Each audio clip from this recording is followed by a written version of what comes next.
দৰ্শকসকল, আজি পুনৰ আপোনালোকক মোৰ চেনেললৈ স্বাগতম জনাইছোঁ আৰু মই অসম তিনিচুকীয়া জিলাৰ বৰডুমচা সাপ্তাহিক বজাৰখন দেখুৱাবলৈ লৈছোঁ। এই বজাৰখন বহুত ডাঙৰ।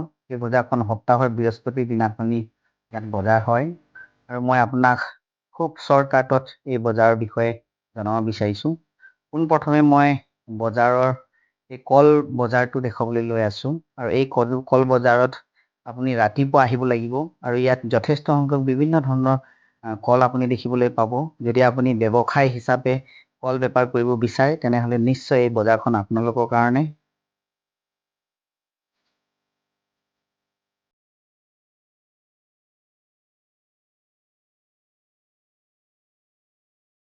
ইয়াৰ পাছত মই চব্জি বজাৰ ফালে ৰাওনা হৈছোঁ। এয়া প্ৰথমে আপোনালোকক মই দেখুৱাই আছোঁ ৰঙালাও। যদি আপুনি ৰঙালাও পচন্দ কৰে তেন্তে নিশ্চয় বৃহস্পতি বজাৰলৈ আপুনি আহিব লাগিব। ইয়াত বিভিন্ন চাইজৰ আপুনি ৰঙালাও পাব। ইয়াৰ পাছত আপোনালোকে দেখি আছে ৰাতিপুৱাৰ সময় যিহেতু, সেইবাবে ইয়াত গোটেইকেইজন বেপাৰী এতিয়ালৈকে আহি পোৱা নাইহি। অলপ সময়ৰ পাছতেই এই গোটেই ঠাইখিনি বেপাৰীৰে ভৰি পৰিব। আৰু ইয়াত আপোনালোকক দেখুৱাইছোঁ বৰডুমচা থানাখন। বৰডুমচা থানাখনো ইয়াৰ ওচৰতে আছে আৰু ইয়াত মোৰ বাওঁফালে এনেকৈ বজাৰ লাগি আছে আৰু আপোনালোকক দেখুৱাই আছোঁ মই এই বজাৰৰ দৃশ্য।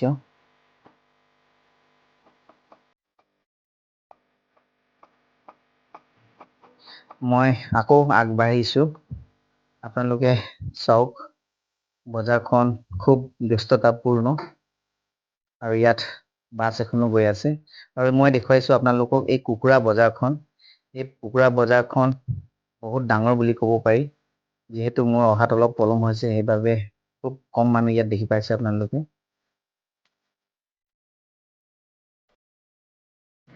এই বজাৰখন যিহেতু অৰুণাচল সীমান্তৱৰ্তী এলেকাত আছে, গতিকে ইয়াত মই অৰুণাচলৰ কিছু অংশও ইয়াত সংলগ্ন কৰিছোঁ। যিহেতু অৰুণাচল আৰু অসম দুয়োটা মিলাই এই বিশাল বজাৰটো নিৰ্মাণ হৈছে, গতিকে মই আপোনালোকক অৰুণাচলৰো কিছুমান দৃশ্য দেখাই আছোঁ। এই দৃশ্যসমূহ অসম অৰুণাচল দুয়োফালৰ দৃশ্য আপোনালোকে দেখি আছে।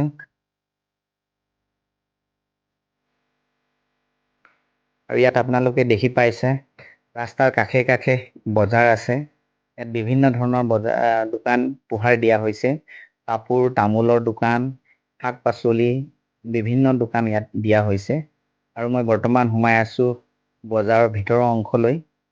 এই ৰাস্তাটো ঠিক মোৰ সোঁফালে দি আছে আৰু মই বৰ্তমান মোৰ সোঁফালে সোমাই আছোঁ।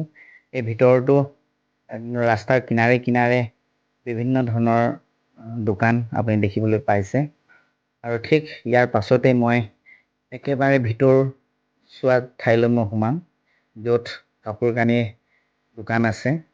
চাওক দৰ্শকসকল, খুবেই ডাঙৰ বজাৰ বৰডুমচা সাপ্তাহিক বজাৰখন। ইয়াত আপুনি বিভিন্ন ধৰণৰ দোকান দেখিবলৈ পাব। এয়া জোতাৰ দোকান। ইয়াত আপুনি যেনেধৰণৰ বিচাৰিব তেনেধৰণৰ দোকান পাব। এই লাইনটোৰ বিভিন্ন ধৰণৰ দোকান আছে। ইয়াত মণিহাৰী, কাপোৰ কানি আদিকে কৰি বিভিন্ন ধৰণৰ দোকান আছে। আৰু আপুনি ইয়াত ৰেডিমেডো পাব আৰু আপুনি চিলাই কৰিম বুলি ক'লেও আপুনি কাপোৰ পাব। আৰু এয়া বৃহত্তৰ বৰডুমচা সাপ্তাহিক বজাৰ। আৰু এয়া মই দেখুৱাইছোঁ শুকান মাছৰ বজাৰ। ইয়াত বিভিন্ন ধৰণৰ শুকান মাছ আপুনি পাব। ইয়াৰ পাছতেই আকৌ মই কাপোৰ দোকান ফালে আহিলোহি। এয়া কাপোৰ দোকান। ইয়াত অগণন দোকান আপুনি দেখিবলৈ পাব। এই দোকানখিনি হিচাপ কৰাত কঠিনে হৈ পৰে আমাৰ কাৰণে। ইয়াত বেগ আদি বিভিন্ন ধৰণৰ স্কুলীয়া বস্তুবিলাকো আপুনি দেখিবলৈ পাব। আৰু এই বজাৰখন একেবাৰে ভিতৰচোৱা বজাৰখন এইখন। এই বজাৰৰ পৰা ওলাবলৈ মোক প্ৰায় 2 মিনিটমান সময় লাগিলেহি। চাওক দৰ্শকসকল, খুব আকৰ্ষণীয় বজাৰ। এই বৃহস্পতীয়া এই বজাৰখন। ইয়াত অলপমান বোকাও আছে। এই বোকা পাৰ হৈ মই গৈ আছোঁ। ইয়াত কাঁহী বাতিৰ দোকানো আছে, আপোনালোকে দেখি আছে। এয়া মোৰ ল'ৰাটো মোৰ আগে আগে গৈ আছে আৰু এতিয়া পুনৰ আমি উভতি আহিছোঁ মেইন ৰাস্তালৈ। এই দোকানখন ফিক্স প্ৰাইজৰ দোকান। ইয়াত 50 টকা, 100 টকা আৰু 150 টকা, 200 টকীয়া এনেকুৱা আপুনি কাপোৰ কানি পাব। আৰু এয়া আকৌ আপোনালোকক দেখুৱাইছোঁ মেইন ৰাস্তাৰ ফালে আমি উভতি আহিছোঁ। ইয়াত বিভিন্ন ধৰণৰ দোকান আপুনি দেখিবলৈ পাব। এয়া বৰডুমচা সাপ্তাহিক বজাৰ। এই বজাৰৰ পৰা চৰকাৰে বহু পৰিমাণৰ কৰ আদায় কৰে আৰু এই বজাৰখন আমি জন্ম হোৱাৰ আগৰে পৰা খুব চৰ্চিত।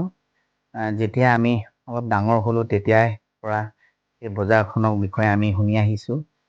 সঁচাকৈ এই বজাৰখন অসমৰ ভিতৰতে অন্যতম বজাৰ বুলি ক'ব পাৰি আৰু বিশেষকৈ পূজা সময়ত বা তেনেকুৱা বিহু সময়ত এই বজাৰখন ইমানেই ভিৰ হৈ পৰে, আমাক খোজ কাঢ়িবলৈও জেগা নোহোৱা হৈ পৰে। গতিকে এই বজাৰখন সঁচাকৈ লেখত ল'বলগীয়া বজাৰ হয় এখন। ইয়াত বহুত মানুহৰ সুবিধা অনুযায়ী বেহা বেপাৰ ইয়াত চলোৱা হয়। ইয়াত অকল অসমৰ লোকসকলেই অকল বেপাৰ বাণিজ্য নকৰে, ইয়াত অৰুণাচলৰ লোকসকলেও বেপাৰ বাণিজ্য কৰে। অতি কম সময়ৰ ভিতৰত মই আপোনালোকক এই বজাৰখন দেখাবলৈ চেষ্টা কৰিও পুনৰ লগ পোৱাৰ আশাৰে আপোনালোকে মোক বিদায় দিয়ক। Bye bye.